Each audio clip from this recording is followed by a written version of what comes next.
Hello everybody, my name is Nemo and I'm playing the new Boros deck, Active War. This is the gameplay to my deck build video, so if you haven't seen that, then there should be an annotation popping up or I can take you there. And I like this hand because it's pretty aggressive and I got two stuff that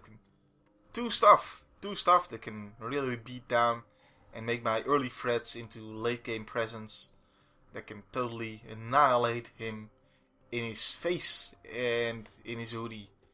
And it looks like he is playing a 1-1 himself. I don't really want to trade given the fact that my hand is so good and I can make my guy bigger, and I don't know if he can make his guy bigger. So I'll just stay back, and if he comes in then I do block, however, because I don't want to take potential bunch of damage or something. I guess he's a little bit slower because he has to do the Terramorphic Expanse dance. The Terramorphic Expanse dance. Yeah, I don't know.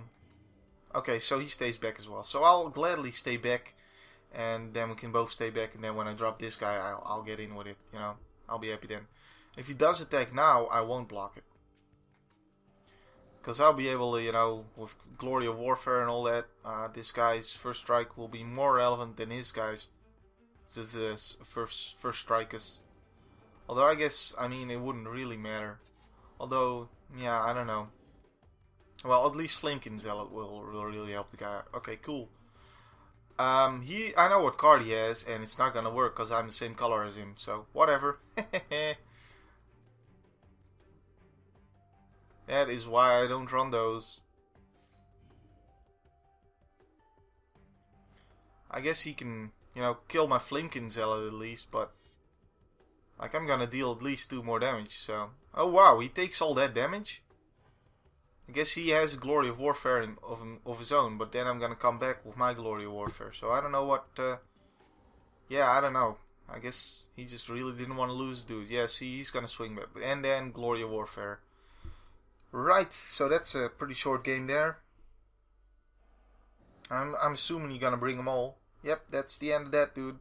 That is the end of that. So I got 5 plus 6 is 11.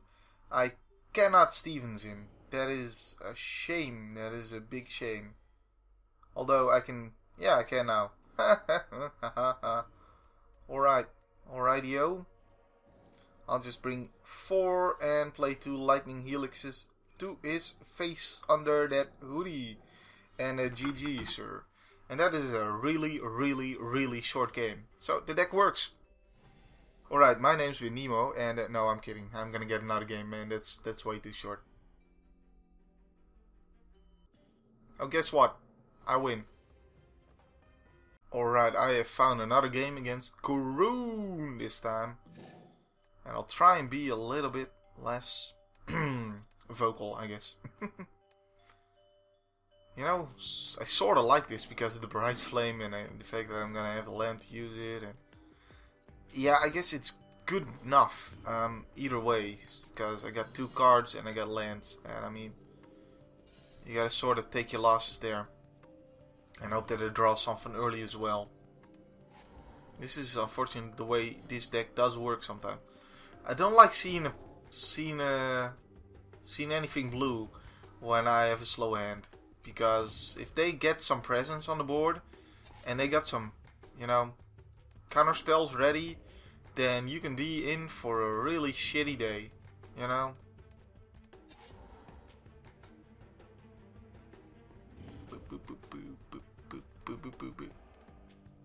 I'm just gonna wait until he mills me and then pop the Terramorphic Expanse if he mills me. At least wait until he is decked with that, so there's less chance. Okay, then I'll do it now. So there's less chance of him taking me down to 10 cards in the graveyard, in which case his guy pops and stuff like that happens. Lightning Serpent here for what? That'll be 4, right? Am I counting this correctly? Plus 2 is, yeah, that's 4. Alright, that's not gonna happen for 4, and this isn't gonna happen for 1, so I'm just gonna pass the turn. It's kind of unfortunate, but hey, if he's got a counterspell, then I'm kind of playing around that as well, so that's good at least. And next turn I'll probably just attack for free. If he's got a mill card for 7, then he doesn't get me yet. I'm thinking though that he wants to counterspell me now and then mill me for 7. You know, and then he wrecks my plan and he attacks me for 5 in his turn. So I hope that's not the case. But if he has a counterspell, then I wanna, you know, get rid of it so I can play that next turn. So yay, I'm attacking for free, and this is exactly the worst case scenario you can get with this guy. But at least you still got a dude on the field and you're attacking for free that turn. So even then, he's not terrible, you know. I mean, for 4 mana, sure, that's a little bit expensive for that. But at least it does something. It's still at least relevant. And yeah, it just does so much for me tempo-wise as well. Okay, good thing he taps out here. Because this thing getting down there is... yeah, it's just gonna make a difference. Although I could Bright Flame as a 1/1 here. Nah.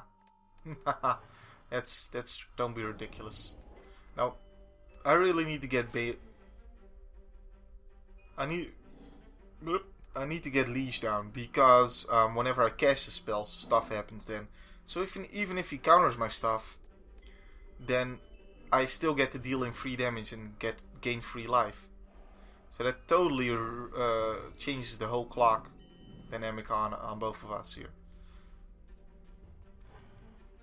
And he's way lower on life totals now. So yeah, see, this Flamekin Zealot does work.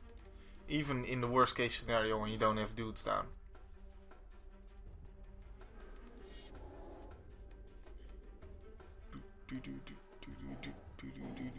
Hand, land, drop a land, don't even drop a land, you already drop your land. I don't know what you're doing, that's not what I wanted to see. Okay, well, I can wreck his side with Bright Flame, and I wouldn't even make this guy 5/5 before that happens. Always got to check that. Even if there's only 1 card in graveyard, no matter how sure you are about it, you gotta check it. I guess I attack first, because I wreck my dude as well. Though I could just, you know, do this and attack for what? 5, 7? No, that's not enough yet. Yeah, I'll just attack, then wreck his entire side, and then after that I can, you know, start playing the goblins or the Balefire Leash. I just really want to get rid of all of his dudes, because that's pretty good. No, now I don't know anymore. Now I don't know anymore. And now I'm just gonna play Balefire Leash. Now they did that. And I guess I need to discard something, so I'm just gonna go ahead and discard a land here. And now I can still Bright Flame, by the way, because my Balefire Leash will survive it. So I don't know though. I mean, it's very likely that he does have a counterspell of some kind of description. A counterspell of some description. Well, it's blue. That's some description. Okay, he's gonna clone my Balefire Leash. No, he's gonna clone this guy and then lay land. No. But it's only whenever you cast. That doesn't do anything for him. That's bad. And it's not a legend. Maybe he thought it wasn't legendary. Or maybe he just didn't read the clause that it has to be a red or a white spell. Or maybe he has his 7-drop and he's about to take a spell out of my graveyard to cast. Yeah, that could be it. Well, whatever. Whatever it is, so I could totally just play these two, deal him 6 and 4 more is 10.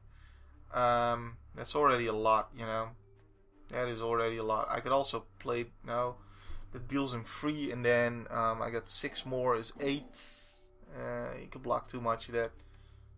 So Bright Flame is interesting here, but it's probably not even the best thing I can do.